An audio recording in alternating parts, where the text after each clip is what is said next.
What's up, YouTube, and welcome to Codename Scream. I'm that horror guy. And I'm Mel. And we are back, hydrated with horror. We had a name. Told you it would show up eventually. We're still wet. Some of us more than others, apparently.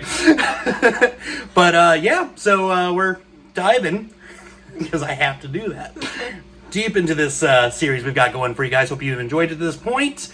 We're going to be covering some classics here this week. So this was a fun week, an exciting week for me, and for you, I think. Yes. But what are we doing today? The most classic water movie of all, Dun-dun. I think. Yep. Dun-dun. The Jaws. Oh, yeah. Released June 20th, 1975. I don't even have to say this, but directed by Steven Spielberg. The man. Yep. Written by Peter Benchley and Carl Gottlieb. Gottlieb. Gottlieb G. Gottlieb G. What? Where's the extra G? Produced by Richard D. Zanuck and David Brown. Thank God for David Browns of the world. Yeah. I can just that was, thank you, man. We appreciate that. Budget and box office, the most mind-blowing one we've had yet. Yeah, so you thought this was mind-blowing during The Exorcist, and it was, rightfully so. And then Jaws came in and made this happen. So we have a $9 million budget. Pretty tiny little budget. And box office receipts come in at $472 million. It was the highest grossing film at the time until Star Wars came in and just did the thing that Star Wars was going to do and always does. But when you adjust that for 2021 inflation, however, we are looking at $2.4 billion. Billion. With a B. Billion. That's our first one. Our we've had first billion. It's incredible. And how profitable this film is. Just absolutely mind-blowing. Like, just, especially on such a small budget. You know, $9 million. That's not a lot. No. For, like, you put in $9 million and $472 million, like, it just, that is crazy. Yeah. Even that in and of itself without the inflation is just like... Oh, yeah. No, it was well done across the board. Yep. Amazing. And obviously people love it. Yep, duh. Critics score 98%, audience score 90%. So that's just... And that's really also on the higher end for us there. Yeah, there's nothing really to say about that. There's no... I haven't met a person that doesn't opinions. doesn't like this movie. And then watch, someone's going to be crawling up into these comments this week. I really don't like that. I like that open water movie. We might not have to go to the comments for that. Well, we'll get to that point, right? We haven't gotten there yet. We haven't gotten that quite far ahead yet. yet. Do you really have to tell us what Jaws is? We don't really have to talk about Jaws. I mean, there's a shark. It's a shark. It starts off with one skinny dipper that gets eaten, and then the remains are found on the beach. And then the town of Amity decides, oh, hey, the water's safe, don't worry, we caught this tiger shark.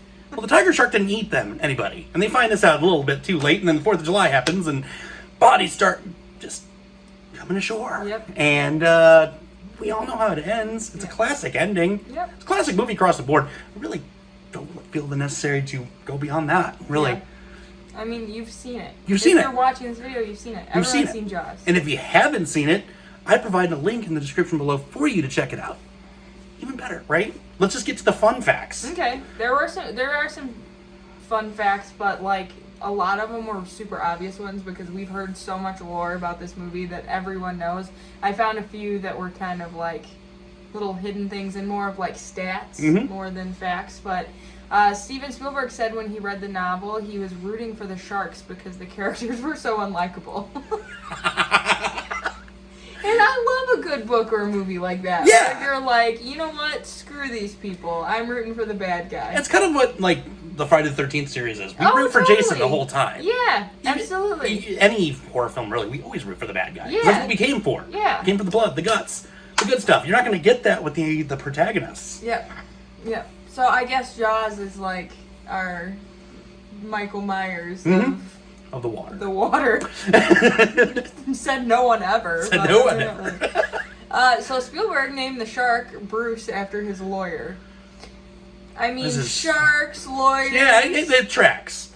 Car salesman. Insurance salesman, movie reviewists, And even more personally to Spielberg, Brody's dog was Spielberg's real dog. Aww. And his name was Elmer. That's and cute. Yeah, he used his real dog. I thought that was sweet. And it's impressive that he has a dog well behaved enough to be a movie. Because do you know how hard it is to train dogs for movies? Oh, it is. And their owner being there the whole time. Yeah. Like, that dog did phenomenal for having its owner there the whole time. Dogs are like worse than babies. Oh, yeah. Like, I would hate to have the job to train dogs for movies. Yeah, I wouldn't want. Can you imagine Wishbone, that show? It would have been a nightmare. Ugh. Yeah. Marley and Me. Yeah. Yeah. Air Bud. Yeah. All of it. Clifford the Big Red Dog. Oh, wait, that one's... yeah, that was just CGI, but that was probably a pain in the ass, too, so... Yeah. While the shark was named Bruce, it got the nickname of the Great White Turd when Spielberg became frustrated with the animatronic fish, which they had countless troubles with. Doesn't surprise me. So, apparently the dog was easier to work with than the animatronic shark. We gotta think about the animatronic shark in the water. Yeah, that's true. And this time they probably didn't have a lot of the waterproof You can't use technology. electricity You can't in the use water. electricity in water to begin with. But there's probably not much that could be used for waterproofing an animatronic shark in 1975. Mm-hmm. So I get that. And interestingly enough, going with sharks being difficult, the author, Peter Bentley, had said that if he knew how sharks really behaved, he never would have wrote the book. Okay. I don't know if he meant the great white turd or Yeah. other sharks, but no, he meant real sharks. All right. So that's kind of crazy that he wrote this book without knowing how sharks behave. Yeah, Like, how does that... Like, that just makes you a bad author. Like, sorry, dude. Like, do your research, Come on, man. Go swim with some sharks.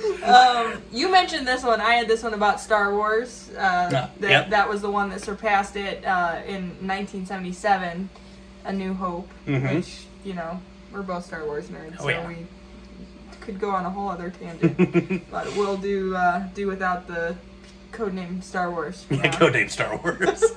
The Force be with us. Codename Nerds. Codename Nerds, more like, yeah. John Williams did the music for this movie, and it was ranked number 6 out of the 25 greatest film scores by the American Film Institute. As it should be. It's John Williams. Let's just real quick divert from this, because I have something to say about this. So, of course we know the iconic and I feel like that's why that gets so much credit. Because, like, the rest of the score is kind of crap to me. It's, like, I wouldn't say crap, but it's nothing, like, spectacular. No. It's fine. It's not Harry Manfredini with Friday the 13th. It's not the Hellraiser score. Right. It's not the Halloween score. Yeah. And so to be 6 out of 25 greatest film scores, I feel like is, like, giving it a little too much credit. And, like, I feel like the whatever that's called, we're just gonna call it the is kind of what I feel like made people maybe say, oh, it's a great score. But just that one little part. It's recognizable. Iconic. Yeah. Yes. Greatest. What kid hasn't swam around in a pool or in a lake and exactly. It's recognizable. Yeah. And more rankings, it was, and another number 6, it was rated the 6th scariest film of all time by Entertainment Weekly. Entertainment Weekly thinks a lot is scary. I love that we've done a lot that Entertainment Weekly has said, and I always throw those in there because there's always something to say about it, because that is hilarious to me. Like, what are you watching that this is terrifying? That this is terrifying, yeah. I'm really curious. Yeah. Ugh. Probably watching, like, Lifetime specials. I started or, like, to say Hallmark Sex in the movies. City. Sex in the City or something. Well, last fun thing, this is another stat. The shark was ranked as the 18th greatest villain on AFI's list of 100 heroes and villains. That's awesome. That is so funny to me, because I just picture, like, a bunch of, like, suits in a room at the American Film Institute being like, now let's talk about villains. And, like, the stoner dude's like, Jaws! Yeah, the shark! The shark! The shark is awesome, man. Yeah, but I don't know. I thought that was funny. That's great. This might be interesting. What do you think of this movie? Because I feel like we have two different... I have a distinct feeling. Okay, yeah. Go for it. I love this movie. Okay. I always have. It was... I mean, did you see it when you were little? I saw it when I was little. Okay. And like, I don't even really qualify it as a horror movie at the time when I was a kid. And even still, it's like, it earns its place as a horror movie, per se, but there's nothing really terrifying about it, necessarily. I mean, getting eaten is kind of terrifying. Yeah, but, I mean, zombies are scary, too, and, you know. Yeah, but, that's true. No, this movie, 75, having such a large animatronic to have to maintain in the water, and I was going to say that long even before the fun facts. It's just impressive that they were able to keep that and make it look so realistic too. They're like, yeah, there were points where you thought that shark looked realistic. Have you ever seen a shark? No, but we need to go to the aquarium because that's not what sharks look like. But like for think about the animatronics from that time. Yeah, you're right. This is pretty realistic for that, and just such great quotes that came out of this movie. We're gonna need a bigger boat. Just. There are so many memorable moments in this movie. So many great actors and actresses that came out of this movie, too. And you know what's cool? Most of the catchphrases like that were improv. Yeah. They weren't written in the script. Exactly. So I think that's pretty cool. And it was a testament of the cast that they had on there. When you get a good cast that can improv those and ad-lib just on the fly and make it something iconic, something to be said about it. And, of course, the score, iconic as hell. Like we both agreed, it's not by any means like the groundbreaking score that deserves to be in the 25 top. Sure. It's still great. John Williams is phenomenal and has done just scores upon scores that are just memorable, iconic, probably in that list. But I feel like he's done a lot more that deserve a number 6 slot than Jaws. Totally. So. I would like to look at that list and curious where Star Wars We'll is look ranked. that up. Yeah, because Star Wars, he obviously did it well. Right. But just as a whole, and I think a lot of why I love this movie so much is just a good nostalgic thing for me. It's something that I watched it at a very prominent age, and just something that always stuck with me. And the sequels weren't terrible. I haven't seen the sequels. So we'll get to that. We'll get to that. Great. This water series is just bringing in more series. We're not the water channel. We're gonna be the water. We're gonna be Welcome to Open Water Horror. Codename H2O. Codename Swim. Stay thirsty, my friend. Oh wait, that might get us sued. Yeah, exactly. But oh god, what do you think? Well, I don't have that same nostalgia thing. Okay. So I didn't see this till I was probably like 25 or 26. Okay. So I was older when I saw this, and I watched it on Sci-Fi. Of course.